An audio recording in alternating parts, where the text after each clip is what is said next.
Assalamu alaikum. Welcome to our online English class. Today we are going to study New Oxford Modern English Book 3. Take out your book, open unit number 2, The Wooden Bowl. Wooden bowl को हम लोगों ने translation words meaning के साथ अच्छी तरह से read out कर लिया था. अब हम इसके क्वेश्चन आंसर्स को देखते हैं. एक्सरसाइज में सबसे पहला क्वेश्चन है हमारे पास, आंसर द फॉलोइंग क्वेश्चन, यानी कि इन सवालात के जो हैं जवाब देने हैं. Question number 1 is where did the family live. Family जो है वो कहाँ रहती थी.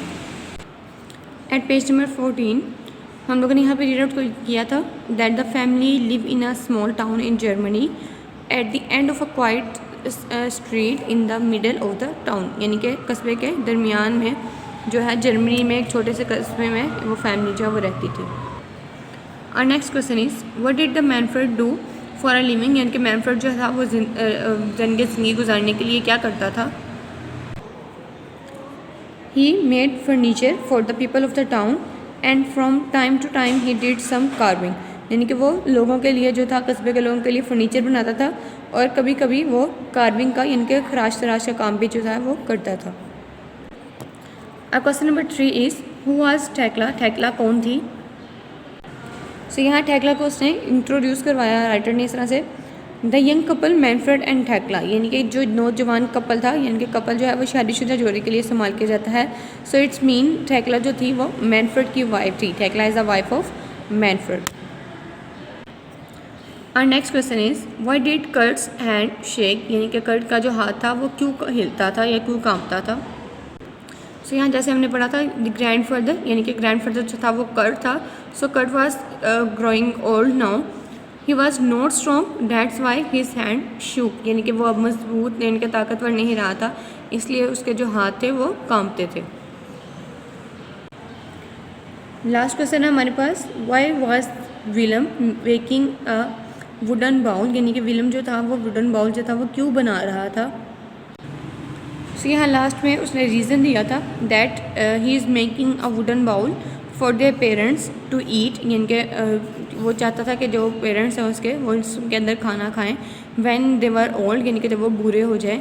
सो यहाँ ये लाइन इसलिए उसने यूज़ की थी ताकि वो अपने पेरेंट्स को ये रियलाइज़ करवा सके कि उन्होंने एक गलती की है कि वो अपने यानी कि जो उनके फादर हैं उनको वो किस तरह से ट्रीट करते हैं. सो यहाँ वो बच्चा तो था अपने उस एक्ट से शो करवाना चाह रहा था कि जो एक्ट उन्होंने अपने यानी कि दादा के साथ यूज़ किया, सो अगर उनके साथ भी वैसा ही किया जाए तो कितना बुरा होगा.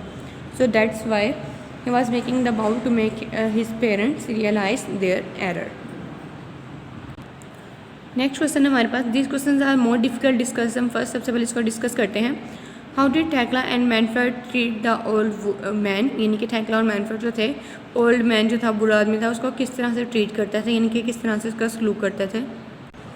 सो यहाँ हमने पढ़ा था Thekla and Manfred both use to get angry with the old grandfather, यानी कि दोनों अक्सर औकात जो थे वो बूढ़े ग्रैंडफादर जो थे दादा जान जो थे उनसे नाराज़ हो जाया करते थे और उनको बहुत यानी कि बुरी तरह से ट्रीट करते थे. जैसे कि यहाँ उन्होंने नीचे उसका जो वुडन एक उसके लिए एक सस्ता सा वुडन बाउल परचेज़ किया मार्केट से और उसको बिल्कुल ही अलग कमरे में एक कोने पर बिठा के उसको वहीं पे डिनर दे दिया करते थे और उसको यानी कि अपने साथ नहीं बिठाते थे. So this is how they treat the old man. Next question हमारे पास, whose eyes filled with tears and why, यानी कि किसकी आंखें जो थी वो आंसुओं से भर रही और क्यों. The parents look at each other their eyes field with tears, यानी कि जैसे ही उनके बेटे ने उनको कहा कि वो उनके लिए एक बाउल जो है वो वुडन बाउल बना रहा है ताकि जब वो बूढ़े हो जाए तो वो उसी के अंदर खाना खाएं. सो इस यानी कि बच्चे की इस जवाब की वजह से उन दोनों की आंखें जो थी वो आंसुओं से भर रहीं. सो यहाँ पर उन्होंने यानी कि they had realise that they treated the old man badly, यानी कि उनको यहाँ पे रियलाइज़ हो गया था कि उन्होंने ओल्ड मैन के साथ जो है वो बुरा सलूक किया है. That's why their eyes filled with tears, इसलिए उनके जो आंखों में से आंसू भर है.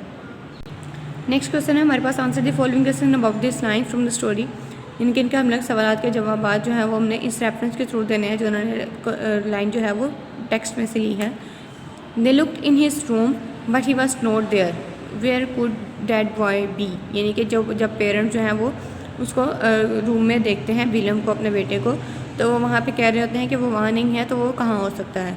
सो ये लाइंस वहाँ से हैं जहाँ से वो अपने बेटे को एक वर्कशॉप में पाते हैं। सो यहाँ पे क्वेश्चंस को डिस्कस करते हैं साथ साथ। Who looked in the room, यानी कि कमरे में किसने देखा? सो उसके पेरेंट्स ने देखा था। So answer is Thekla and Manfred looked in the room. Who asked the question, यानी कि सवाल किसने पूछा था? So Thekla asked this question that where could that boy be, यानी कि वो लड़का कहाँ पर है। whom were they looking for and why, यानी कि वो किसको देख रहे थे, क्यों देख रहे थे?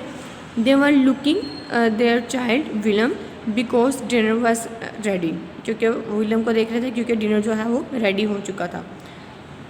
where was the missing person found, और जो खोया हुआ था वो उनको कहाँ पे मिला? he was in the workshop, यानी कि वो वर्कशॉप में था। and there he is making a wooden bowl for their parents, अपने वालदैन के लिए जो था वो एक वुडन बाउल बना रहा था। So here I am going to stop. Objective part जो हम अपनी नेक्स्ट वीडियो में डिस्कस करेंगे। Write down the day and the date here at page number 17। Don't forget to subscribe our YouTube channel for more videos and update. Stay tune. अल्लाह हाफिज़।